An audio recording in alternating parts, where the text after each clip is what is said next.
민수기 1장 1절에서 4절 한 절씩 교독하겠습니다. 이스라엘 자손이 애굽 땅에서 나온 후 둘째 달 첫째 날에 여호와께서 시내 광야 해막에서 모세에게 말씀하여 이르시되 너희는 이스라엘 자손의 모든 회중과 남자의 수를 주의 증거와 조상의 마음에 따라 그러면서 배하지니 이스라엘 중 20세 이상으로 싸움에 나갈 만한 모든 자를 너와 아론은 그 진영별로 계수하되 각 지파의 각 지파의 함에 그 모든 자식을 너희와 함께하게 하라. 아멘. 기도하겠습니다. 하나님 아버지, 저희들 하여금 그리스도인으로 불러주셨사오니 저희들도 이 땅에서 살아가는 동안 참된 그리스도인으로 살아갈 수 있도록 그 영적인 토대를 분별하게 하옵시고 무엇이 생명인지 무엇이 하나님께 속한 일인지 분별할 수 있는 은혜를 허락하여 주옵소서. 예수님 이름으로 기도드리옵나이다. 오늘 민수기 들어가는데요. 앞에부터 쭉 강의한 것을 연결해서 볼 수 있으면 좋겠는데 먼저 얘기만 볼까요? 출애굽 19장에 시내산에 도착했어요. 기억나시나요? 출애굽기 19장에 시내산에 도착해서 24장에서 하나님과 이스라엘 백성이 언약을 맺어요. 그리고 더 이상 이스라엘이 이 땅의 삶을 토대로 살아가는 것이 아니라 자신의 존재 기반을 생존과 번성의 토대를 이 땅에 두는 것이 아니라 전적인 하나님의 계시 사건 안에 둔다라는 거예요. 하나님 계시 사건, 즉 천지를 창조하신 창조주 하나님이 이 역사 가운데 계시하셨는데 계시되셨는데 그게 아브라함의 계시되었고 지금 모세를 통해서 이스라엘 백성들 가운데 계시되었어요. 그들의 생명이 무엇인지, 그들의 생존과 이 땅의 번성의 토대가 무엇인지를 확인하게 되었죠. 그게 바로 하나님 편에 서는 것이었어요. 하나님 편에 선다는 게 뭔가가 이제 여호수아부터 열왕기 상하까지 이스라엘 역사를 통해서 들려주고 있죠. 네. 시내산에 도착한 이스라엘 백성들이 하나님 백성으로, 즉 거룩한 백성, 구별된 백성으로 이 땅에 이와 같은 생명 방식으로 살아가는 그들이 전혀 다른 천지를 창조하신 창조주 하나님의 부르심 가운데에서 살아가도록 이스라엘 백성들이 하나님과 언약을 맺었어요. 좀 쉽게 표현해 보면 이제 하나님 백성 된 거죠. 거룩한 백성이 되었다라는 거예요. 19장 5절 6절에 보면 너희는 거룩한 백성이요 제사장 나라라 그랬어요. 이 말 이해되시나요? 거룩하다는 말은 이스라엘 백성들이 어떻게 행한 것을 통해서 거룩해질 수 있는 게 아니라 거룩하신 하나님에게 속함으로 말미암아, 즉 그들의 모든 생명과 생존과 번성의 토대를 하나님께 둠으로 말미암아 하나님께 속하는 것으로 그들은 거룩해지는 것이죠. 하나님이 그들에게 계시하신 계시대로 그들이 하나님 앞에 순종하는 것을 통해서 거룩해질 수 있는 백성이 됐어요.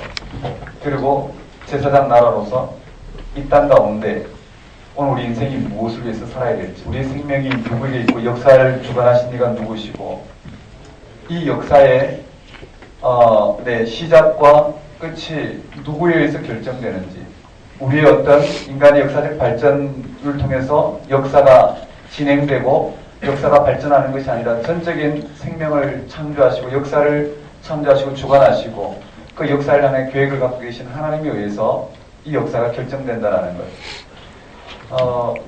그것을 받아들이고 살아가는 백성이 바로 이스라엘 백성이라는 거예요. 이렇게 말씀도 좀 감이 없을 수 있어요. 오늘 이 신약의 시대에 하나님 나라가 무엇인지, 오늘 우리에게 예수 그리스도를 통해서만 오늘 이 시대의 하나님 나라와 그 의가 무엇인지, 오늘 우리 그리스도인들의 정체성이 뭔지, 우리가 이 땅을 어떻게 살아가야 될지, 신약 27권은 오늘 우리에게 무엇이 우리의 삶인지 생명인지 무엇이 우리의 길인지를 보여주고 있죠. 그것이 분별이 안 된다면 구약이 분별이 안 되겠죠. 만일에 예수 그리스도를 통해서 이만 하나님 나라와 그 의가 무엇인지 성서가 드러내고 있는, 즉 사도들의 증언을 통해서 오늘 우리 가운데 드러내고 있는 구체적인 우리의 신앙의 길이 무엇인지를 우리가 인식할 때 구약은 더 분명하게 인식될 거예요.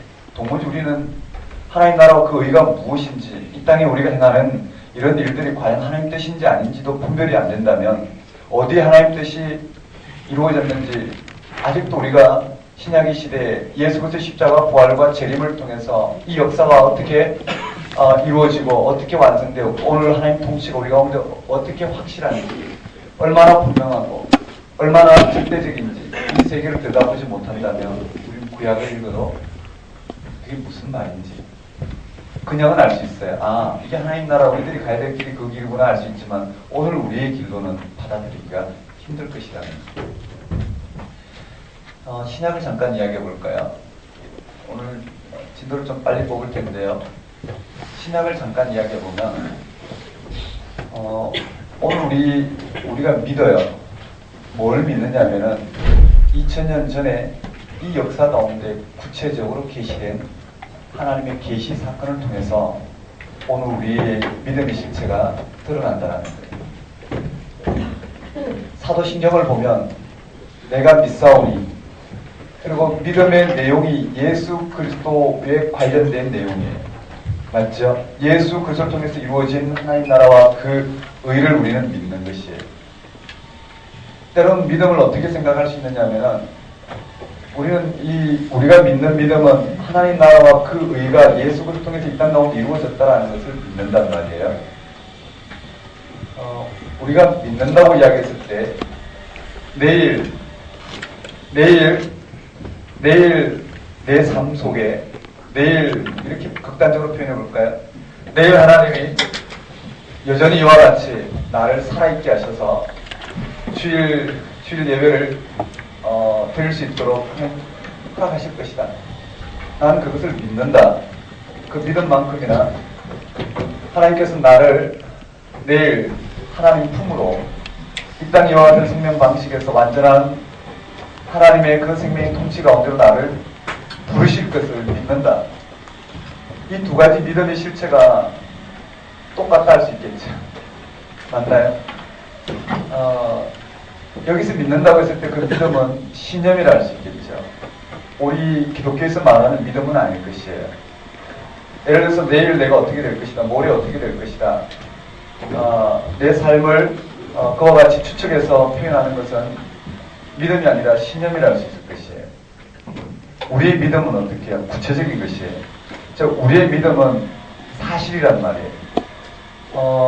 2000년 전에 예수 그리스도를 통해서 이 땅 가운데, 즉 십자가에 달려 죽으신 예수님을 다시 살리심으로 말미암아 모든 이 인류가 피조물이라는 게 드러났고, 거기에 생명이 하나님부터 오늘 우리 가운데 주어졌다는 게 드러났고, 모든 인생이 궁극적이어야 될 생명이 그 예수님을 통해서 이 땅 가운데 이루어졌고, 우리는 그를 믿음으로 말미암아 그 생명을 취할 수 있는, 그래서 예수가 그리스도 되신 사건이 2000년 전에 구체적으로 드러난 거예요. 맞나요? 좀 쉽게 표현해 보면 우리가 죽어도 생명 가운데 하나님의 통치 가운데에서 심판을 받을 것이라는 것, 생명과 죽음의 심판을 받을 것이라는 것, 이것이 예수를 통해서 이 땅 가운데 구체적으로 드러났다라는 거예요. 좀 더 쉽게 표현해 보면요, 믿지 않는 사람들은 하나님 존재를 믿지 않고 우리에게 그런 절대적인 생명이 있다는 것을 믿지 않고 우리가 필요한 것을 받아들이지 않는 사람들은 뭘까요? 그들이 오히려 추상적이라는 거예요.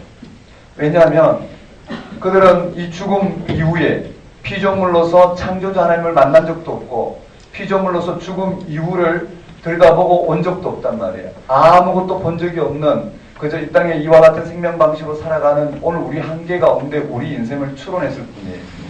그런데 우리 그리스도인들은 뭘까요?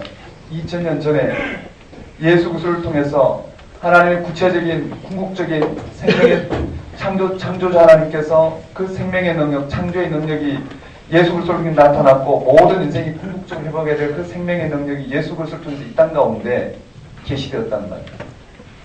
우리는 그 예수 그리스도를 받아들이고 그 예수 그리스도 임한 그 부활이 바로 오늘 우리가 취해야 될 궁극적인 생명이고, 그것이 주님 오심으로 말미암아 완성된다라는 것, 이것을 우리는 받아들이고 믿고 있는 그리스도인들이에요. 여러분 맞죠? 우리의 믿음은 뭐라고요? 2000년 전에 인간 예수님이, 우리와 똑같은 육신의 몸을 입고 오신 이 예수님이 궁극적으로 모든 인류가 취해야 될 그 절대 생명, 온전한 하나님의 통치, 구원이죠.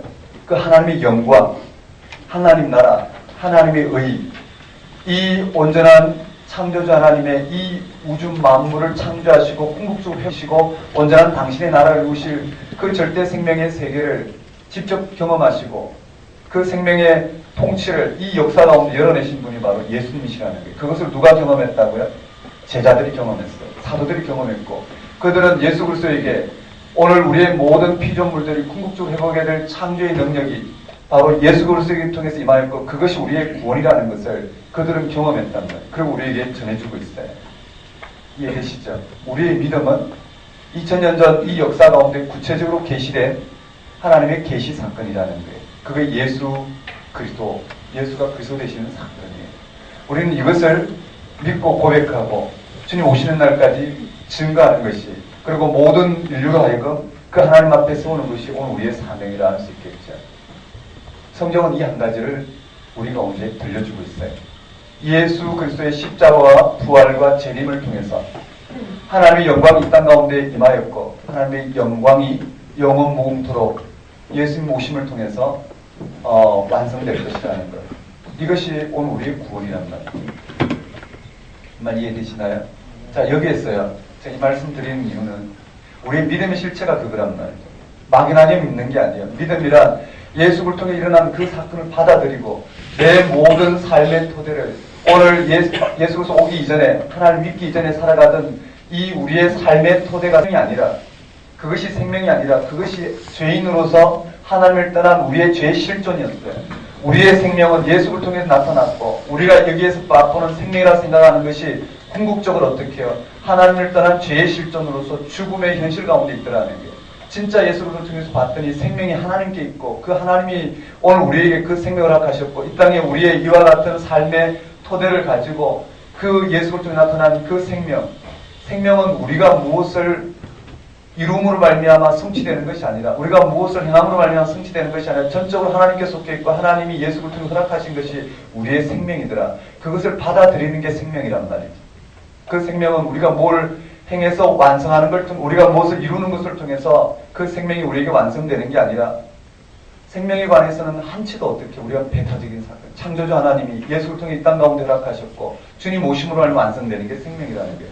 그 생명에 눈을 뜬 사람들이라면 이 땅을 어떻게 살아가야 될지, 생명을 구걸하듯이 살아가는 것이 아니라 그 생명의 능력으로 이 땅의 모든 이와 같은 생명이라고 오늘 여기고 살아가던 이런 모든 토대를 어떻게 해요? 다 허물어뜨리고 부인하고, 이 모든 잠정성 가운데 이 생명의 능력이 이 생명 형식 가운데 충만하게 채워지는 이런 삶을 통해서 하나님 통치가 이 땅 가운데 우리를 통해서 임하게 되는 이 부르심에 온전히 응답하는 삶을 살게 되시라는 거예요. 아마 무슨 말씀인지 아마 이해하시리라 생각해요. 자, 여기에서요, 하나 생각해야 될 게 뭐냐, 우리의 정체성이 어디 있느냐라는 거예요. 오늘 이렇게 볼까요? 우리가 성도라는 것, 우리가 그리스도인이라는 정체성, 그리스도인이잖아요. 우리가 예수 안에, 주 안에 있다라는 것, 우리가 하나님과 함께 동행한다라는 것, 하나님 나라와 그 뜻 안에 있다라는 것, 이게 무슨 말이냐라는 거예요. 우리의 정체성을 분명히 이해하면 구약의 지금 민수기를 통해서 언급되는 부분들이 조금은 이해가 되지 않을까 생각해요. 이렇게 표현해 볼까요? 요한복음 17장에 보면 15장, 13장, 13장 이후부터 17장까지 언급되는 내용인데요. 예수님은 끊임없이 이렇게 말씀하셔요. 내가 아버지 안에, 아버지가 내 안에. 이해되시나요? 내가 아버지 안에, 아버지가 내, 나를 본 자는 아버지를 본 자고, 나를 믿는 자는 바로 하나님을 아는 자, 하나님이 아시는 자가 될 것이다. 너희가 내 안에, 내가 너희 안에 있다고 그랬어요. 이게 무슨 말일까요? 육신의 몸을 입고 오신 예수님이 아버지 안에, 하나님 안에, 하나님이 예수 그리스도 안에 있다는 게 무슨 말일까? 그게 바로 예수 그리스도의 부활 사건과 연관되어 있죠. 하나님의 영광이라는 단어도 그게 언급되어 있고요. 다시 표현해보면요, 예수 그리스도께서 부활하심으로 말미암아, 죽은 자 가운데 살아나심으로 말미암아 오늘 이 땅의 모든 피조물들이 궁극적으로 창조주 하나님과 함께 누려야 될 그 생명의 세계, 예수님은 어떻게 해요? 궁극적인 하나님의 통치 가운데 계셨기 때문에, 즉 생명이 온전한 생명을 얻는 그 하나님의 영광의 자리에 예수님은 자신의 삶의 토대가 있었고 죽으셔서 살아나신 분을 완전한 하나님의 영광을 취하셨기 때문에요. 그 하나님의 영광, 하나님의 생명을 통치하는 이 절대 생명, 오늘 우리가 말하는 구원의 세계가 예수 그리스도에서 이루어졌기 때문에 성경은 뭐라고요? 그 하나님의 통치, 하나님의 영광의 관점에서 하나님이 예수 그리스도 안에, 예수님은 하나님 안에 있다고 표현하고 있죠. 다른 말로 우리가 예수 그리스도 안에 있고 예수가 오늘 우리 안에 있다라는 말. 즉 예수님은 오늘 우리와 함께 하신다는 말. 또 포도나무에 가지가 붙어 있으면 열매를 맺는다는 말. 이 모든 말들은 구약의 예수 그리스도의 십자가 재림과 예수 그리스도의 십자가 부활과 재림 사건을 그들은 그런 방식으로 해석하고 있죠. 즉 오늘 우리가 이 땅의 생명 방식에서 전혀 다른 오늘 우리의 생명이 창조주 하나님이 우리에게 생명을 회복시키기 위해 예수 그리스도를 허락하시고 그가 죽은 자 가운데 살아나신 분을 하면 거기에 우리의 생명이 나타났고 우린 그것을 받아들이고 거기에 부활 생명이 우리의 모든 존재를 걸고 이 땅에 살아가는 오늘 우리의 실존을 뭐라고요? 바로 포도나무에 가지가 붙어 있다라는 것. 우리가 예수 그리스도 안에 있다라는 것. 예수 그리스도와 함께, 예수 그리스도 말미암아 이런 표현들을 성경에는 쓰고 있죠. 맞나요? 예수 그리스도 안에, 주 안에서, 주 안에서 항상 기뻐하라. 이게 무슨 말일까요? 주 안이란 우리가 이 땅에 이와 같은 삶의 토대를 두고 있는 우리들이 예수를 통해 나타난 하나님의 통치에 온전히 우리를 어떻게 해요? 내어드림으로 말미암아 우리는 하나님의 백성, 거룩한 백성, 즉 생명의 차원이 전혀 다르단 말이죠. 거룩한 백성으로, 즉 오늘 우리가 생명의 주도권을 갖고 있고 오늘 우리의 삶의 생명이라고 생각하는 이런 삶으로부터 전적인 하나님께 우리의 생명의 토대를 두고 살아가는 이 모든 삶이 뭐라고요? 구별된 삶, 거룩한 삶, 새로운 피조물, 또 주 안에서 이 표현들을 성경에는 구체적으로 쓰고 있다는 거예요. 자, 하나님 나라와 그 의가 뭘까요? 하나님 나라와 그 의는 이미 어떻게 해요? 예수님을 통해서 임하였어요. 하나님 나라와 그 의는 생명이 하나님께 있고 그 하나님에서 완성된다는 거예요. 그것을 받아들이는 것이 하나님 나라와 그 의예요. 이해되시나요? 이 땅의 모든 삶은 다 잠정성이고 예수를 통해 이루어진 것이 그 생명이 우리에겐 절대적인 생명이에요. 그 절대적인 생명의 토대 위에 이 잠정적인 이 땅의 삶을 그 절대적인 하나님 통치로 오늘 살아가는 것이 오늘 우리 그리스도인들의 삶이에요. 그게 그의 나라와 의이겠죠. 이 지평이 우리 삶 속에 이루어지기까지는 신약에서 말씀하고 있는 이런 영적인 즉 생명의 차원이 하나님 나라가 무엇인지 우리 깊이 들여다봐야 되겠죠. 자, 구약으로 돌아오면요. 민수기예요. 출애굽기 19장에 이스라엘 백성들이 출애굽기 19장 시내산에 도착해서 24장에 하나님 백성으로서 언약을 맺었어요. 언약을 맺는다는 것은 이 백성들이 창세기 1, 2장에 언급된 천지를 창조하신 창조주 하나님 그리고 아브라함이 계시하셔서 그가 바로 역사의 주권자요 전능한 자 오늘 우리의 모든 생명의 주권자이심을 이 역사의 주권자요 이 역사의 완성자이심을 고백하고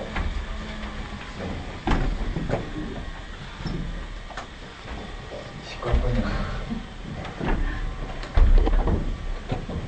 하나님 백성으로 살아갈 것을 언약한 것이 하나님 백성으로 살아간다는 것은 생존과 번성의 토대를 이 땅에 두지 아니하고 누구에게 둔다고요? 하나님께. 이 말을 깊이 생각해 봐야 돼요.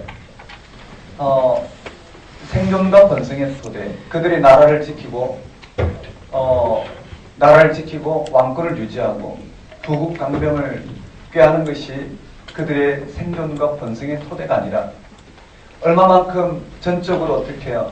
하나님께 순종하느냐, 얼마만큼 하나님이 그 모든 삶의 중심이 되느냐, 얼마만큼 하나님께 순종하느냐 안 하느냐가 그들의 생존의 토대가 되는 전혀 다른 삶으로 부름을 받았어요.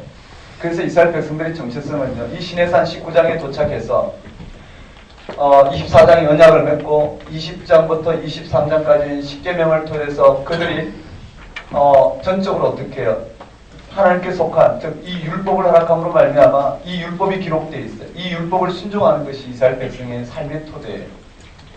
그리고 십계명 안역의 언약을 맺고 25장부터 31장까지 성막, 하나님 함께 하신 가운데 얼마만큼 진을 거룩하게 유지하느냐, 그것이 이스라엘 백성들의 생존의 토대였어요. 그리고 금송아지 사건이 나오고 다시 세언약과 35장부터 40장까지는 성막을 건조했어요. 그리고 다시요, 이 시내산에서, 여전히 시내산이에요. 시내산에서 거룩한 백성, 제사장 나라로서, 즉 하나님 백성으로서 어떻게 이 땅에 하나님께 속한 백성으로 우리의 생존과 생명과 생존의 토대를 하나님께 두고 이 땅을 살아가는 구약의 언어를 보면 얼마만큼 진을 거룩하게 유지하고 얼마만큼 우리가 이 세상부터 성별된 구별된 삶을 살 수 있을까. 거기다 온전한 신앙 고백이 레위기라고 했어요. 레위기는 그들이 하나님 백성으로 이 땅에 속한 사람으로 이 땅에 속한 사람들의 삶의 방식이 아닌 전혀 다른 하나님께 생존의 토대를 두고 살아가는 이런 삶의 내용들이 기록된 게 레위기예요. 자, 민수기는 뭘까요? 그런 레위기에서 고백된 하나님의 백성으로서 이제 다시 어떻게 해요? 약속의 땅까지, 하나님 허락하신 약속의 땅까지, 하나님 백성으로서 살아갈 수 있는 지평을 허락하신 그 약속의 땅까지 가기 위해서, 떠나기 위해 다시 광야로 나아가 가나안 땅에 들어가기까지 어떻게 하면 철저히 이 구별된 백성으로서 실제적인 삶의 자리로 나아갈까? 그것을 그들이 구별된 백성으로서 이 율법을 적용해서 그들의 삶의 정체성을 새롭게 열어낸 것이 바로 민수기라고 보면 돼요. 이 정도만 하고요. 민수기는 구별된 백성으로서 어떻게 하면 하나님 백성으로서 정체성을 가지고 그들에게 주어진 부르심의 길을 걸어가는가, 거기에 대한 여정을 소개한 것이 바로 민수기라는 거예요. 여러분, 민수라는 말은 수를 세다는 뜻이죠. 민수, 수를 세다. 넘버스예요. 민수, 수를 세다라는 건데요. 그게 이 민수기의 특징이라고 이렇게 잡혀있죠. 우리 제목에. 한번 따라해볼까요? 인구조사. 이제 여러분이 공부하기 좋게 흐름 위주로만 한번 가보면요. 1장이 인구조사예요. 한번 따라해볼까요? 인구조사.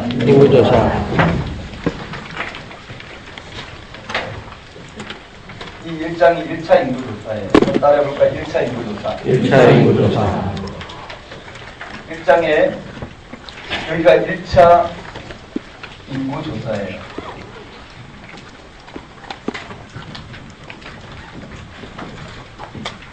그 다음에 26장에 맞죠? 2차 인구조사예요. 한번 따라해볼까요? 2차 인구조사. 그냥 특징을 위주로 보는. 자, 1차 인구조사, 2차 인구조사 이 사이에 40년이 흘렀죠. 40년이 흘렀어요. 한번 따라해볼까요? 1차 인구조사. 2차 인구조사. 자, 그러면 우리 흐름을 한번 들어가 봅시다. 민수기는 학자들이 이 민수기 본문을 다루는 걸 굉장히 까다롭게 생각해요. 근데 전체를 열어놓고 보면 민수기가 무슨 말하는지가 확연하게 들려요. 좀 전에 말씀드렸던 그 내용들을 좀 기억하면 더 분명해지겠는데요. 자, 민수기의 핵심은 뭘까요? 구별된 백성으로서 그들의 생존과 번성의 토대는 얼마만큼 하나님 앞에 구별된 백성으로 살아가느냐예요. 이해되시나요? 오늘 그리스도인으로서 이 땅에 살아가는 삶은 뭘까요? 자기를 부인하고 자기 십자가를 지고, 그 말은 이 땅의 삶의 방식의 토대를 둔 이런 삶으로부터 예수 그리스도의 생명, 예수 그리스도를 통해 생명이 드러난 그 하나님의 그 부활 생명에 얼마만큼 우리의 삶의 토대를 두느냐, 얼마만큼 우리의 이 땅의 삶의 근거를 두느냐, 얼마만큼 철저하게 예수 그리스도를 통한 임한 하나님의 통치에 우리의 모든 실존을 거느냐에 달려 있는 것처럼 그것이 우리가 살아가는 소명이죠. 그 외에는 다 잠정적인 것이, 무슨 일을 하더라도 그 외에는 다 잠정적인 것이 하나님 나라와 그 의의근이라는 게. 다시 표현해 보면요, 구약의 이스라엘 백성들은 이제 광야로 나가야 돼요. 자, 출애굽기 19장에 시내산에 도착해서, 출애굽기 19장에 시내산에 도착해서 레위기를 거쳐서 이제 민수기에서 다시 광야로 나가는데, 광야로 나가기 전에 이 백성들이 새롭게 해야 될 것은 무엇이냐면은 얼마만큼 이 진을 거룩하게 유지하느냐라는, 얼마만큼 그 모든 삶의 토대를 하나님께로 옮기느냐라는, 그것이 실질적으로 어떻게 율법을 적용시켜서 그들 가운데 이루어진 거예요. 그게 첫 번째가 뭐라고? 인구조사예요. 한번 따라해볼까? 인구조사. 그러니까 이들이 광야에서의 생존과 번성의 토대는 얼마만큼 진을 거룩하게 유지하느냐는, 진을 거룩하게 유지한다는 것은 하나님께서 그들에게 계시하신 이 계시 사건에 얼마만큼 그들은 어떻게 해요? 삶의 토대를 주느냐라는 계시 사건, 즉 쉽게 표현해보면 그들이 허락하신 이 율법 가운데 그들이 얼마만큼 순종하느냐 순종하지 않느냐에 달려있어요. 자, 첫 번째 사건이 인구조사예요.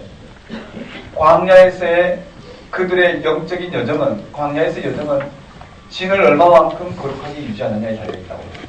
자, 인구조사를 하는데 본문에 보면 유대 20세 이상 남자들을 조사하는데 싸움에 나간다고 그랬어요. 이 싸움에 나갈 20세 이상 남자들 인구조사했어요. 그래서 총 인구가 얼마인가요? 60만 3,550 맞나요? 60만 3,550 맞죠? 60만 3,550 여기에 최다 지파가 유다 지파예요. 맞죠? 최소 지파는요? 므낫세 지파예요. 이 정도만 보면 되고요. 그런데 여기에 빠진 지파가 있단 말이에요. 누가 빠졌나요? 레위 지파가 빠졌어요. 여기에 레위 지파가 빠졌어요. 20세 이상 남자들 중에 싸움에 나갈 만한 자를 계수했더니 60만 3,550명이었고 여기에 레위 지파가 빠졌어요. 그런데 이 레위 지파가 해야 될 일은 왜 이 인구조사에서 빠졌느냐면 진을 그 이후에 이 인구조사 다 한 이후에 레위 지파가 나오는데 레위 지파의 업무가 뭐냐면 진을 거룩하게 유지하는 것이. 한번 따르게 진을. 네, 이스라엘 진을 거룩하게 유지하는 것이. 이게 1차 인구조사를 통해 드러난 내용이에요. 지금부터 이스라엘 백성들은 이 땅 가운데 그들이 내 생존과 번성을 위해서 그들이 해야 될 일은 이 땅에서 생존과 번성을 위해서 해야 될 일은 전적인 이 역사의 창조자의 주권자의 구원자이신 하나님이 그들의 온 실존을 맡기고 이 세상의 생존과 번성의 토대로부터 하나님께로 얼마만큼 구별하여 그들의 모든 생존과 번성의 토대를 하나님께 옮기느냐, 여기에 이스라엘 백성들의 미래가 걸려있는 것이에요. 네, 그러한 삶을 위해서 유대인 20세 이상 남자를 계수했더니 60만 3,550명이었고 레위 지파는 빠졌는데 레위 지파가 해야 될 일은 이 진을 거룩하게 유지하는 것이에요.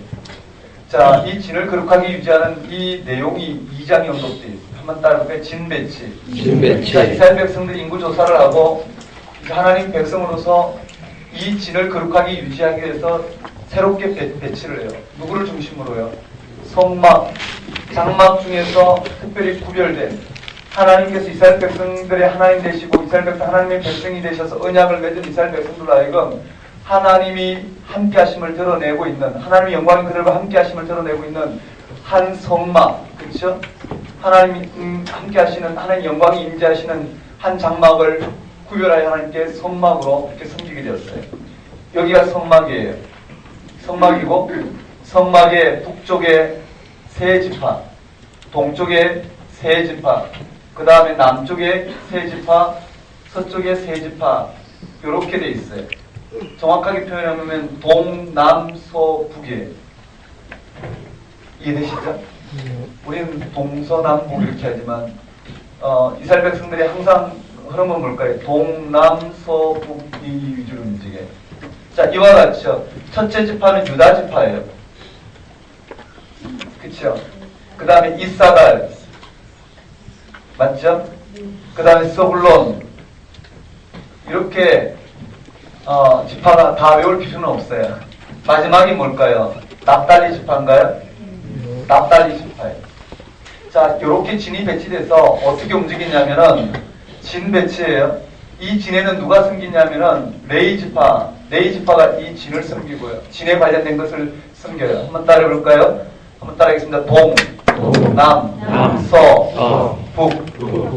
자, 이와 같이 진이 배치되고 이 진을 거룩하게 유지하도록 부름을 받은 지파가 레위 지파고, 레위 지파가 이 진을 거룩하게 유지하기 위해서 3장에 레위 지파가 기록되어 있어요. 한번 따라해볼까요? 레위 지파.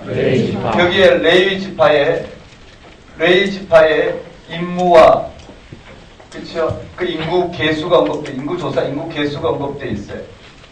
즉 레위 지파가 언급되어 있어요. 거기에 3장에 보면 뭐라고 되어 있느냐면요, 아론의 아들, 레위 지파 중에 제사장이 언급되어 있어요. 한번 따라볼까요? 아론의 아들들, 나답, 아비후, 엘르아살, 이다만.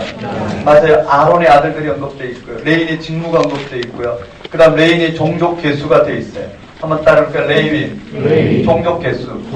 자, 레위인 중에서 제사장 계급인 아론, 한번 따라볼까요?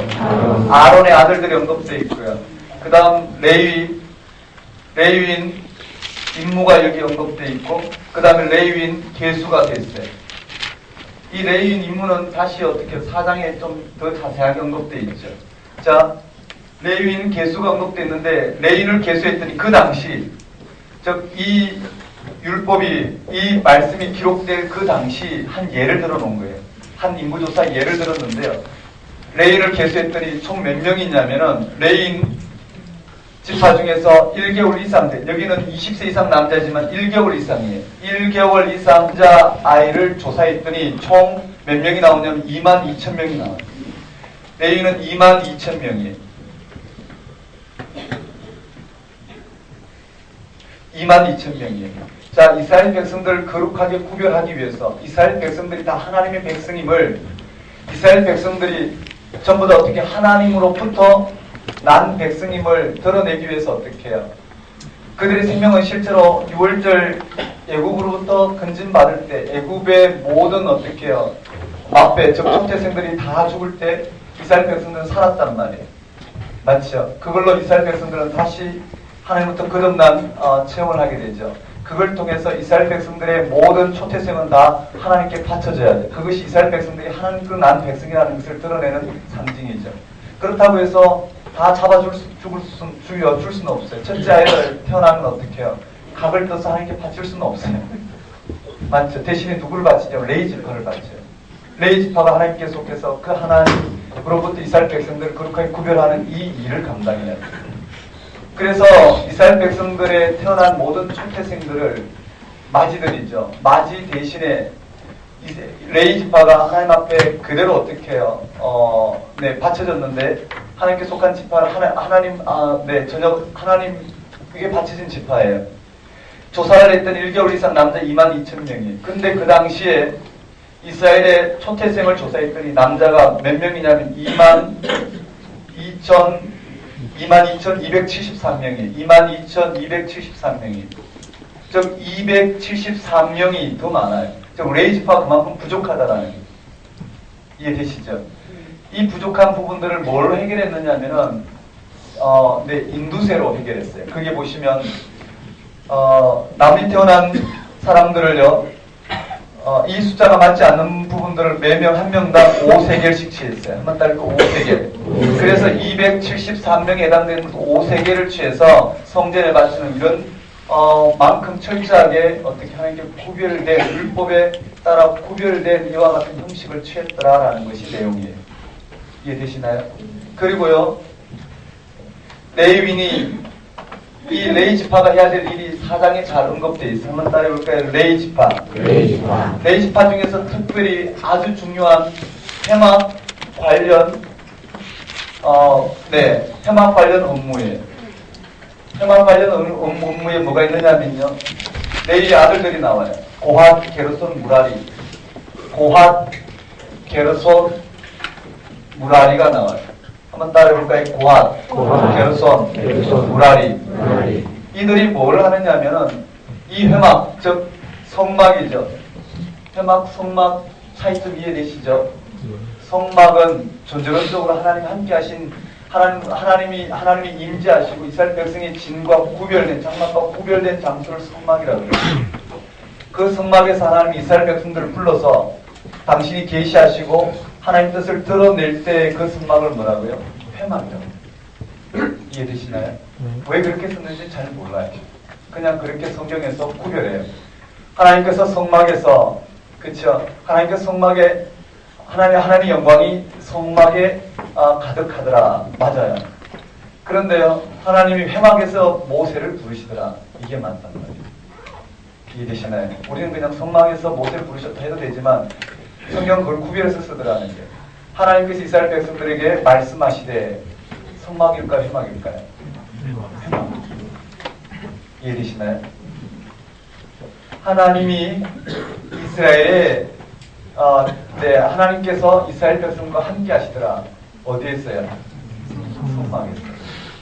이해되시죠? 구분되시죠? 네. 여기에요. 네, 회막 관련 업무, 즉 성막 관련 업무인데요. 이스라엘 백성들이요. 그 레위 자손 중 성막에서 일할 자가 30명, 30세에서 50세예요. 30세에서 50세.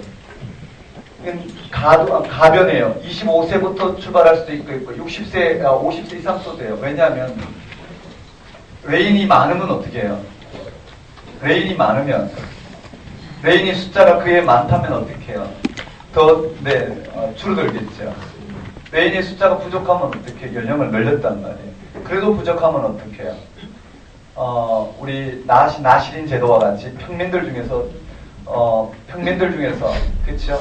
다른 지파 평민들 중에서 레이 지파와 같이 구별된 백성을 헌신하는 것을 통해서 받으셨단 말이에요. 자, 이런 부분이에요. 자, 회막 관련 부분은 30세, 50세로 여기 규정돼 있어요. 뒤에 가면 25세에서 50세로 돼 있는데, 고앗, 게르손, 무라리가 특히 레이 지파 중에서 다양한 업무를 감당하는데, 이 진을 어떻게 하면 거룩하게 구별할까? 어떻게 하면 이 백성들이 하나님께 구별된 백성으로 살아가게 할까? 왜냐하면 그것이 이스라엘 백성들의 생존과 번성의 토대이기 때문에 살아갈까? 그게 레이 지파가 생기는, 그 중에 특별히 가장 중요한 것은 이 성막을 구별하는 것이에요. 성막을 통해서 이스라엘 백성들의 진을 구별하는 건데, 그 중에 특별히 성막과 관련된 직무에, 즉 동남서북으로 이 진이 움직일 때 성막을 뜯어야 되잖아요. 천막을 뜯어야 된다는 거예요. 뜯어서 이 성막에 관련된 이 모든 내용물들을 이 고앗, 게르손, 무라리가 나누어서 어떻게 해요? 지고 가는 거예요. 나누어서 옮기는데, 그 중에 고앗이 어깨에 매는 일을 했어요. 게르손과 무라리는 소와 수레가 주어졌어요. 소와 수레가 주어졌고, 게르손이 하는 일은 뭐였느냐면요, 게르손은 소 4마리와 수레 2개예요. 게르손은 소가 4마리고 수레가 2개예요. 그러니까 각각 2마리가 하나씩 끌었죠. 대신에 무라리는 소가 8마리요, 수레가 4개였어요. 대신에 고앗은 어깨에 매는 일을 했어요. 어깨에 매는 일. 그렇다고 깍두기 뭐 이렇게 생각하면 안 되고요. 짐을 어깨에 매는. 그리고 어떻게 해요? 법궤. 언약궤가 있으면, 언약궤가 들어가 있는 법궤가 있으면 그게 어떻게 해요? 막대기를 찔러서 가마처럼 손을 댈 수 없기 때문에 막대기를 찍어서 그걸 메고 가는 이런 형태. 그 다음에 성전 기구는 깨지기 쉽기 때문에 어깨에 수레를 씌울 수 없었어요. 어깨에 매는 이런 일들을 했어요. 이런 성막을 이와 같이 규정된 규정대로 구별하여 섬기는 일들을 했더라. 여기까지. 자, 여기서 핵심이 무엇이냐면요, 성경을 읽어보면, 가만히 읽어보면 이제 이스라엘 백성들이 정체성은 뭘까요? 어떻게 하면 이 땅에서 전쟁과 이런 부분을 통해 부국강병을 통해서 살아남느냐가 토대가 아닌, 어떻게 하면 하나님 백성으로 살아가느냐가 이스라엘 백성들의 생존과 번성의 토대였어요. 그 말 이해되시나요? 자, 시선이 자연스럽게 바뀌어요. 읽다 보면은요, 20세 이상 남자가 싸움에 나갈 남자를 계수했다고 그래요.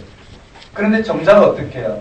실질적으로 이스라엘 백성들의 광야에서 싸움, 그리고 가나안 땅을 여호수아에 가면 분명히 드러나죠. 가나안 땅을 차지하는 그 차지하는 근거가 어디 있느냐면은, 실제 이스라엘 백성들이 얼마만큼 전쟁을 잘하고 얼마만큼 힘이 있느냐의 문제가 아니에요. 그들이 얼마만큼 하나님 백성으로서 그 정체성을 유지하느냐에 달려 있었어요. 그래서요 20세 이상 남자들이 싸움에 나갈 개수했지만 정작 실질적인 싸움의 주체는 누굴까요? 레위입니다. 이해되시나요? 왜냐하면 이스라엘 백성들의 실질적인 싸움은 뭘까? 이 역사 안에서의 싸움은 하나님 부르심이 얼마만큼 철저히 응답하느냐에 달려있거든요. 그 일을 이루는 우리가 바로 레위 지파예요. 즉 레위 지파가 바로 이 이스라엘 백성들의 영적 전쟁의 가장 핵심 세력이라는 거예요. 얼마만큼 진을 거룩하게 유지하느냐에 달려있었기 때문에. 여러분 말 이해되시나요? 네. 자, 레위 지파에 진을 얼마만큼 거룩하게 유지하느냐. 그래서 진 배치가 들어갔고요. 그리고 이 진을 거룩하게 유지할 레위 지파에 이와 같은 임무와 계수가 되었고 그 중에 특별히 진을 유지하기 위해서 이와 같이요 레위 지파의 구체적인 업무가 언급되어 있다는 거예요. 핵심 세력이 누구라고요? 레위 지파. 자, 여기서부터 이제 민수기에 대한 흐름을 우리가 잡을 수 있어요. 민수기는 뭘까요?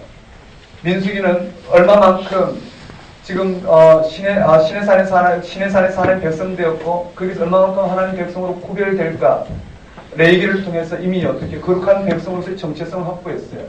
그리고 이제 광야로 다시 나아가야 되는데 민수기 전체는 어떻게 광야에서 삶이에요. 하나님 백성으로서의 정체성을 가지고 광야에서 어떻게 살아가요? 출애굽기는 뭘까요? 애굽의 삶의 토대를 두었던 이스라엘 백성들이에요. 맞죠?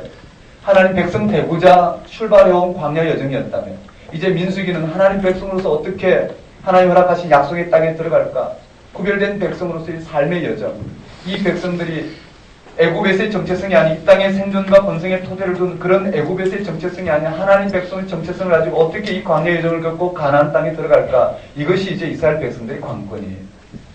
이걸 통해서 오늘 역사 가운데 있는 우리들의 삶의 생존과 번성의 토대가 어디 있는지를 일깨워주기 위해서 특별히 이 민수기의 독자가 되었던 이미 이 가나안 땅을 잃어버리고 바벨론 포로로 잡혀갔던 그들에게 무엇이 하나님 백성 되는 길이고 무엇이 이 땅의 번성과 생존의 토대인지를 들려주기 위해서 기록된 말씀 특별히 거기에 메시지가 초점이 맞춰져 있다고 보면 맞을 것이에요.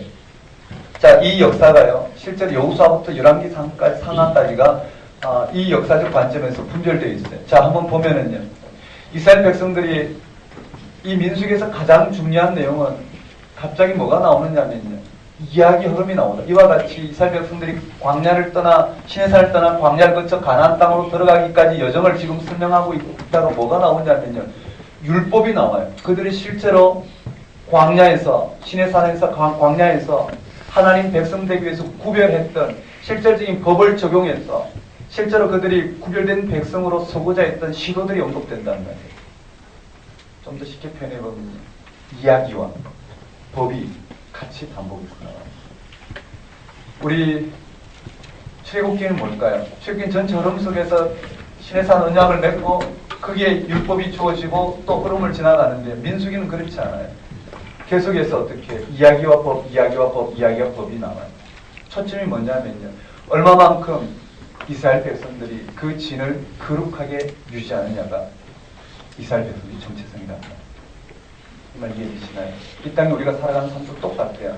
하나님 나라와 그 의가 무엇인지 예수를 통해만 오늘 우리의 그 하나님의 그러한 부활과 재림 사건을 통해 십자가 죽음과 부활과 재림 사건에 우리가 눈을 뜬다면 하나님 나라와 그 의가 무엇인지 우리가 확인하게 드러나요. 그런데요, 거기에 하나님의 그 계시 사건에 눈을 뜨지 못하면 거기에 우리의 모든 생존과 번성의 토대를 걸지 못하면 거기에 우리의 모든 생명을 걸지 못하면 우리는 뭘까요? 하나님 나라와 그 의가 무엇인지 우리는 여전히 어떻게 혈과 육의 싸움 가운데서 하나님 나라와 그 의를 이루려고 하는데 누구처럼 이스라엘 역사처럼 똑같단 말이에요. 이 말 이해되시나요? 오늘 우리를 부르신 것은 우리의 구원에 관련된 모든 것을 하나님께 다 이루셨어요. 그 구원을 오늘 우리가 받아들이고 거기에 우리의 모든 삶의 토대를 둠으로 말미암아 오늘 우리의 하나님 백성으로서 구별된 백성으로서 살아가는 걸 통해서 하나님 이 땅 가운데 하나님의 통치를 당신의 임무 드러내는 것 맞죠? 그게 미시오데이라고 하나님의 선교잖아요. 여기에 얼마만큼 철저히 반응하느냐에 따라서 우리가 이 땅에 무엇을 해야 되느냐 이런 부분들이 결정이 되겠죠. 어쨌든요 여기에 5장에 보면 뭐라고 되어 있느냐면 이제부터 우리가 좀 봐야 되는데 5장 6장에 제가 저와 함께 보셔야 돼요. 실제로 여기 율법이 이스라엘 백성들에게 적용된 율법이에요. 얼마만큼 하나님 앞에 구별되어 섰는지. 이스라엘 백성이 실제로 영적 전쟁이 여기 있어요. 5장 6장에. 이스라엘 백성이 실제로 광야 여정 가운데 겪었던 영적 전쟁이, 이스라엘 백성들의 모든 영적 전쟁이 이 5장, 이 법에 있단 말이에요. 자, 5장 6장에 무슨 내용이 있냐면요. 흐름을 한번 잡아볼게요. 5장 6장에 이스라엘 백성들이 광야 여정 가운데 율법을 어기고 부정해졌단 말이에요. 그 부정해진 것들이 어떻게 하면 정결하게 되느냐, 하나님 백성으로서 구별된 백성이 되느냐를 여기 기록해 놓은 게 5장 6장에. 그게 보시면요, 부정함을 처리하는 규정이 나왔어요. 한번 따라볼까요? 부정함, 처리 규정. 5장 6장에 보면 여기에 부정해지면 어떻게 정결하게 될까? 즉, 첫 번째 사건이 부정해지면 어떻게 정결하게 될까? 그게 내용이 나와 있죠. 즉, 나병 환자의 접촉, 그 다음에 뇌에 선급된 그 유출병 환자와 접촉, 그 다음에 죽음, 시체와의 접촉, 이런 것을 접촉하면 진이 부정해지는데, 그걸 율법에 기록된 대로, 법에 기록되어 있는 대로 어떻게 하면 철저히 그쵸, 죄를 속하게 되는 이 제사를 통해서 어떻게 하면 정결하게 되느냐, 이것이 이스라엘 백성들의 정체성이었어요. 왜 민수기 이게 나오는지 보셔야 돼요. 그 다음에요, 또 재산 범죄, 한번 따라볼까요? 재산 범죄. 이 재산 범죄, 죄를 범했을 때, 이 재산에 내 손해를 끼쳤을 때 죄의 값의 5분의 1을 더해주는 거예요. 즉, 원래 재산에다가, 그쵸? 5분의 1을 더해주는 거예요. 받을 사람이 없으면 제사장이 준다고 했어요. 이 재산 범죄, 그 다음에 또 광야에서 공동체 생활 가운데 어쩔 수 없이 벌어지는 이 간음, 아내가 남편이 아내를, 특히 여기 남자가 아내를 의심하게 되면요, 이 의심하게 되면 이 간음을 어떻게 처리해야 될지, 간음, 의심, 처리를 어떻게 해야 될까, 이런 것들이 구체적으로 언급되어 있어요. 그 다음에 6장에 보면 나실인 제도가 나와요. 한번 따라볼게요. 나실인. 그 다음 제사장 축복문. 네, 제사장 축복문이 언급돼요. 이런 것을 통해서 얼마만큼 진을 거룩하게 유지하는가. 실제로 광야 여정 가운데 이스라엘 백성들이 시행된, 즉 애굽에서 그저 먹고 살기 위한 그런 생존과 번성의 토대를 버리고 하나님 백성으로서 어떻게 이들이 구별되었을까, 하나님 앞에 어떻게 하면 구별되었을까, 그들이 실제로 시행했던 그러한 삶을 여기다 기록해놨어요. 이스라엘 백성들의 정체성이 여기 있다는 거예요. 한번 따라해볼까요? 네, 여기 한번 따라하겠습니다. 부정함 처리 규정, 재산 범죄 처리 규정, 간음 의심 처리 규정, 나실인, 제사장 축복문. 그리고는 빠르게 설명해보면 이제 흐름이 이렇죠. 인구 조사를 하고, 그 다음 진 배치가 이와 같이 진을 거룩하게 유지하는 구조로 이와 같이 성막을 중심으로 진 배치가 이루어지고, 이 진을 거룩하게 유지할 레위인의 임무와 계수가 주어지고, 구체적으로 이 성막에서 그 성막을 깨끗하게 유지하기 위해서, 거룩하게 유지하기 위해서의 레위인의 이 업무가 구체적으로 규정이 되었어요. 그리고는 어떻게 해요?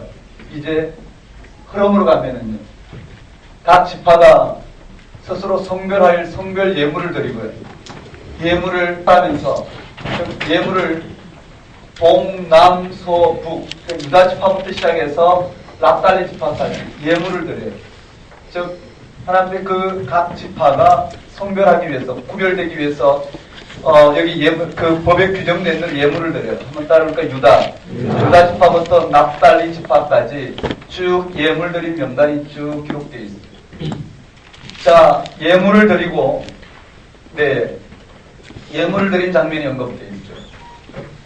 그리고는 그리고는 10장에 가면 시내산을 출발해요. 한번 따라볼까요? 시내산 출발. 드디어 출애굽기 15장에 19장에 도착했던 시내산을 드디어 출발하는 거예요. 한번 따라볼까요? 시내산 출발. 자, 시내산 출발하는 장면이 10장에 기록되어 있어요. 요 흐름까지 다시 한번 잡아보면은요, 거기에 또 흐름이 한번 따라볼까요? 예물 드리고, 예물을 드리는 장면이 7장에 자세하게 기록되어 있고요.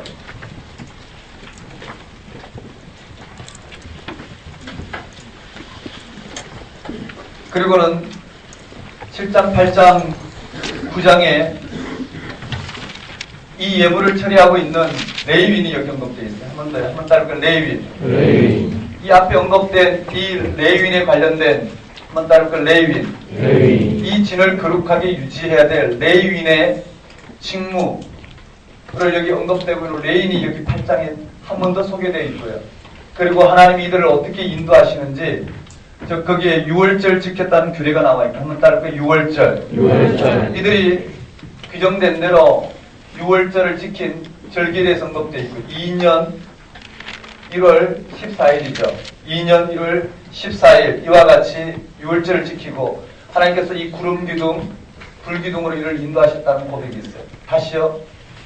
진을 거룩하게 유지하기 위해서 이스라엘 백성들이 인구조사와 레위지파의 이 임무가 여기 계속되었고요. 예물을 드리고 신을 출발하는 과정 가운데 레위인의 직무, 다시 한번 이 진을 거룩하게 유지해야 될 주체인 이 레위인이 인구조사 직무 분담이 이루어져 있고요. 그리고 이스라엘 백성들이 하나님께서 이 백성들에게 하나님 백성으로 구별되어지도록 그 정체성을 일러준 이 유월절 절기를 고향에 지키고 그리고 시내산 출발하는데 그 가운데 뭐가 언급되어 있느냐면요. 다시 또 이 법이 적용된 내용이 언급돼요. 즉 10장 1절에서 11절까지가 뭐라고 되어 있느냐 한번 따로 나팔규정. 자 이렇게 되어 있죠. 여기 언급된 이 규정이 다시 또 10장 1절에서 1절에서 11절까지 나팔 규정이 한번 따로 나팔 규정. 아주 중요한 내용이죠. 나팔 규정이 언급되어 있고 한번 따를까요? 시내산 출발. 자, 시내산 출발했어요. 출발해서 큰 흐름만 보면 자, 시내산 출발해서 큰 흐름만 보면은요. 광야예요. 11장부터 마지막 26장 인구조사까지 광야예요. 자, 여기에 다베라 사건이 나와요. 한번 따를까요? 다베라 사건이 나오고 다베라 사건 이후에 하세롯에 도착해요. 한번 따를까요? 하세롯에서 어디로 도착하냐면요. 여기 바란광야. 한번 따라볼까요? 바란광야. 하세롯에서 여기 바란광야로 가요. 자, 바란광야에서 어디로 도착하냐면은요. 호르마로 가요. 한번 따로 호르마. 여기에 제가 기록한 이 부분을 보시면 호르마로 가요. 호르마에서 도착한 것이 호르마에서 무슨 일이 일어나냐면 여기 16장에 일이 일어나죠.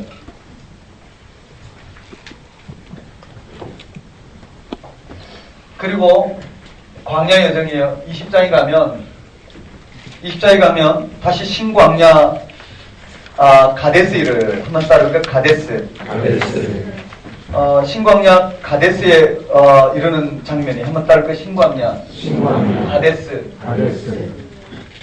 이 정도 흐름을 잡아볼까요?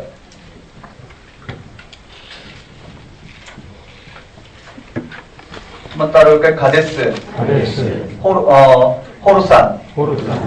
네, 가데스에서 어디로 가냐면은 가데스에서 호르산이에요. 한번 따를까? 호르산. 자, 그리고 21장으로 가면 쭉 흐름을 겪어서 어디 도착하냐면 여기 모압 평지에 도착해. 한번 따라해봅시다. 모압 평지. 자, 모압 평지에 도착해. 이 흐름은 좀 이따 다시 볼 거예요. 모압 평지인데 그게 시딤이 있어요. 한번 따를까? 시딤. 이 정도 흐름만 잡아볼까요?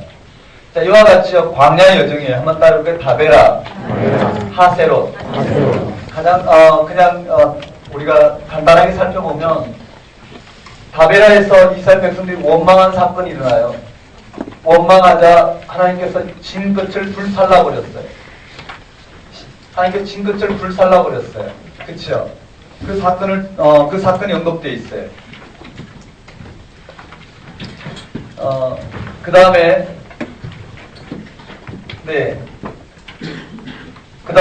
하세롯이죠. 한번 따라해볼까요? 다베라 사건 이후에 여기 뭐 언급되어 있는 빠졌군요. 여기에 어디로 도착하냐면 기브로 핫다와에 한번 따르니까 기브로 핫다와 기브로 핫다와 기브로 핫다와인데 여기서 백성들이 원망해요. 뭐 때문에 원망했느냐면요. 고기가 없어서 고기를 못 먹어서 원망하는 거예요. 그래서 하나님께서 어떻게 해요?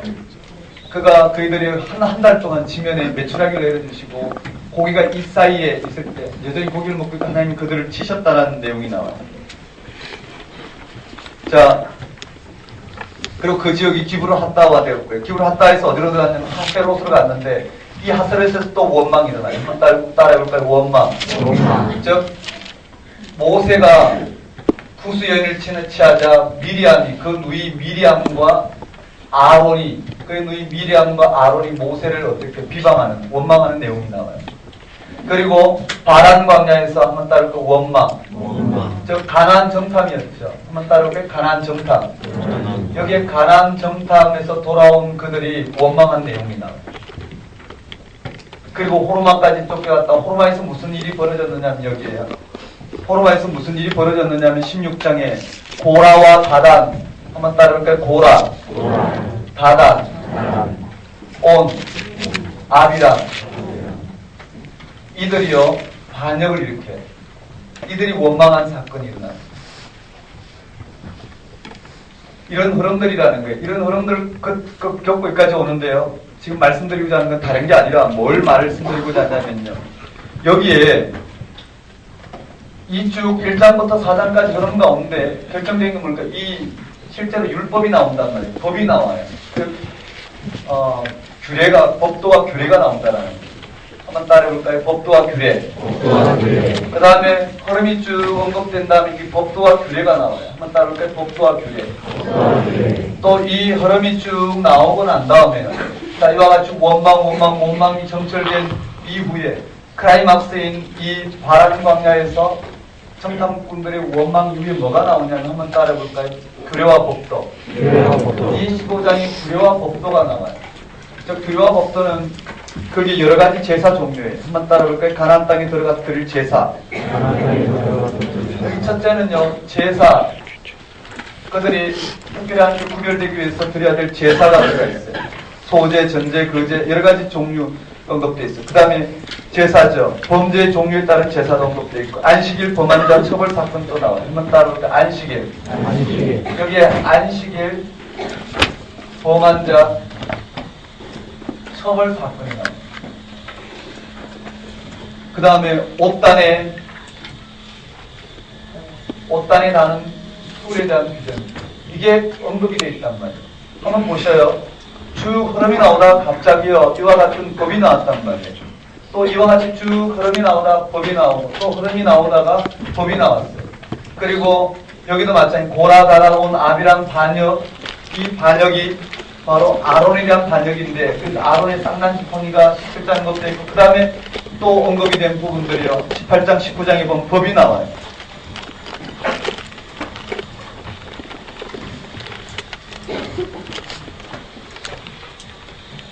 한번 18장 19장에 다시 또 법이 나온다고요.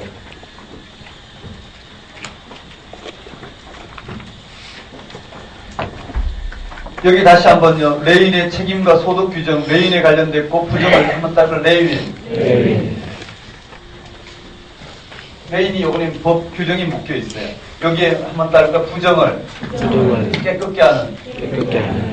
네, 부정을 깨끗게 하는 물에 대한 규정이 언급되어 있어요. 거기 보시면 이렇게 되어 있어요. 부정케 된 자, 즉 시체를 만진 자, 시체를 만진 자 7일 동안 부정한데 어떻게 그를 깨끗하게 하는가, 정결케 하는 이 잿물에 대해서 언급되어 있어요. 한번 따라해볼까요? 규례와 법도. 그 다음에 다시 가데스, 호르산 쭉 언급된 모압 동쪽 모압 평지. 그 다음에 모압 평지에서 22, 23, 23 발람 사건 시딤에 도착했어요. 2차 인구 조사를 했어요. 2차 인구 조사를 한 이후에 다시 또 법 규정이 나오는데 법 규정이 28장부터 30장까지 언급되어 있어요. 절기가 28장부터 30장까지가 다시 법 규정이 언급되어 있습니다. 지금 복잡한데 설명을 하면 또 간단해져. 한번 따져볼까요? 절기, 절, 서. 절기, 서원에 관련된 법 규정이 나와요.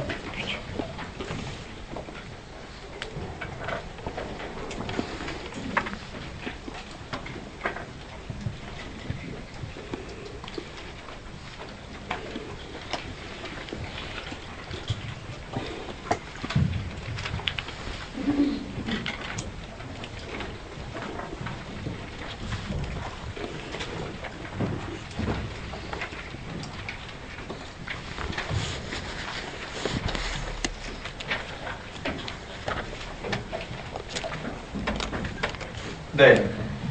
그리고 그 후에 33장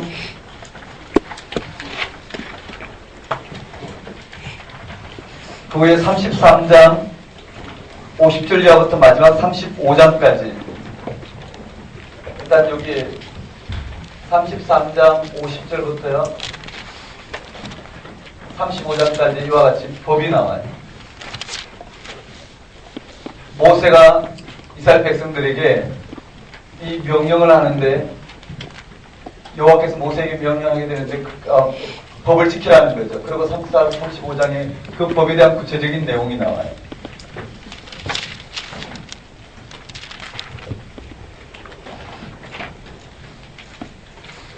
자, 한 번만 반복하고 좀 시도를 갑시다. 무슨 내용이냐면요. 민수기의 핵심은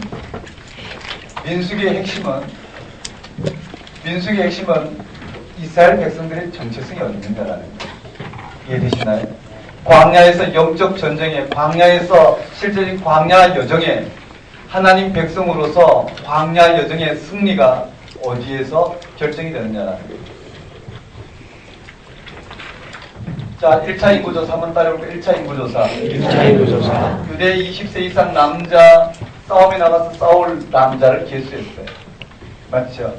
60만 3,550명. 이 말을요, 실질적으로 받아들여야 돼요.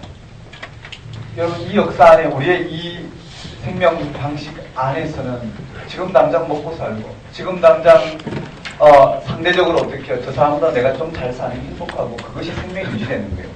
예를 들어서 50년 사는 사람과 30년 사는 사람은 달라요. 맞죠? 50년 사는 사람이 훨씬 더 어떻게 해요? 행복하다고 생각해요. 그만큼 오래 살았습니다. 그런데 전체적인 이 하나님의 천지를 창조하신 창조자 하나님과 주님 다시 오심으로 말미암아 완성될 그 온전한 하나님의 통치 안에서 본다면 30세든 50세든 어차피 어떻게 해요?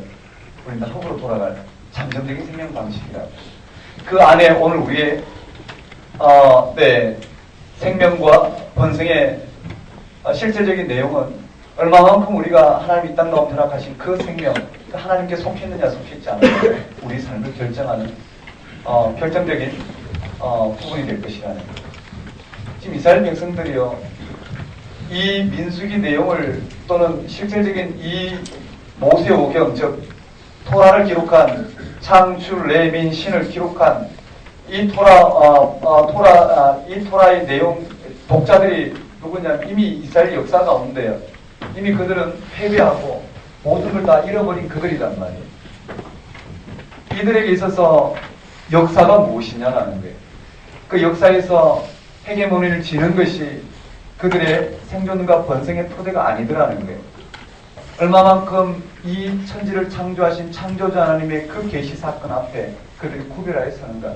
얼마만큼 창조주 하나님을 그들의 삶의 토대를 받아들이고 이 역사를 전혀 새롭게 하시고자 하는 창조하신 창조주 하나님의 창조의 능력으로 새롭게 하시고자 이스라엘 백성을 불러주신 그 이스라엘 백성을 통해 드러내시고자 하는 하나님의 계시 사건에 얼마만큼 이스라엘 백성이 구별하여 서느냐. 그것이 이스라엘 백성들의 생존과 번성의 결정적인 토대요 목적이요 모든 것이었다 할 수 있겠죠. 우리가 구약을 읽을 때 이것이 실질적으로 보여야 된다는 거예요. 이것이 가려져 있으면 구약은 그야말로 어떻게 우리가 이해는 할 수 있지만, 그리고 구체적인 몇 가지 사건을 내 삶에 적용시켜서 내가 그렇게 살아야 되겠다는 교훈적인 사건을 받을 수 있지만 궁극적으로 말하고자 하는 메시지를 우리는 좀 놓치게 되지 않을까 생각합니다. 그래서 여기 핵심이 이렇게 되어 있어요. 20세 이상 싸움에 나갈 남자를 계속했어요. 실제로는 어떻게 해요? 군대가 강해야 되겠죠. 맞죠? 그리고 가나안 땅을 정복했던 실제 역사는 뭘까요? 실제 역사는 이스라엘 백성들의 이스라엘 백성들의 분투도 있었겠죠. 또 가나안 땅에 생존하기 위해서 다윗 이래로 왕들의 그런 통치가 그들에게 분명한 실질적인 가나안 땅에서 생존의 방식이 토대였겠죠. 그러나 지나고 보니까 역사가 다 지나고 보니까 그것이 아니었더라는 것이에요. 이런 문제는 우리가 열왕기 상하에서 좀 더 다뤄보기로 하고.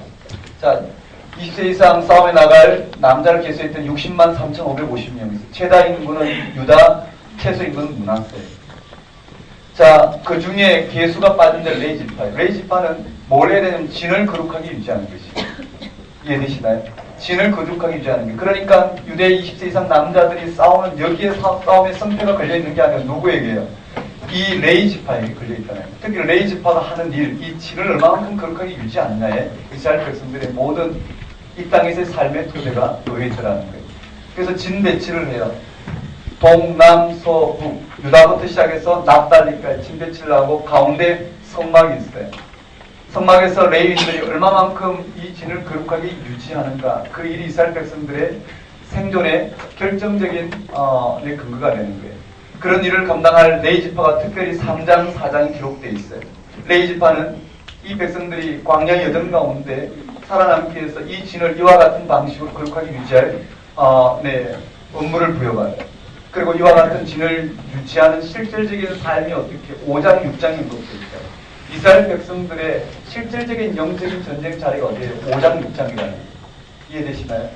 5장, 6장이. 그리고 다시 또 흐름이 예물을 드리고, 즉 유다 지파부터 납달리까지 예물을 드리고, 그리고 이스라엘 백성들이 진을 실제로 그렇게 유지하기 위한 또 다른 이야기는 레이 지파 이야기가 다시 한번 여기 언급되고, 그리고 실제로 이스라엘 백성들이 6월절 절기를 지키고 구름 기둥, 불 기둥 인도하시는 하나님의 인도하심에 따라 신의 산을 출발하는데, 그게 또 뭐가 있느냐? 나팔 규정이 있어요. 하나님이 이스라엘 백성들로 하여금 새로운 질서를 하겠다. 뭐라고요? 나팔 규정을 통해서 모일 때, 흩어질 때, 출발할 때, 멈출 때, 이와 같은 규정을 통해서 이스라엘 백성들에게 철저히 어떻게 해요? 이스라엘 백성들이 하나님이 허락하신 질서 가운데에서 이루어지고 지는 것을 언급했어요. 그리고 신의 산을 출발해요. 그리고 가베라로 갔더니 백성들이 원망했더라. 이 백성들이 항구적으로 어떻게 해요?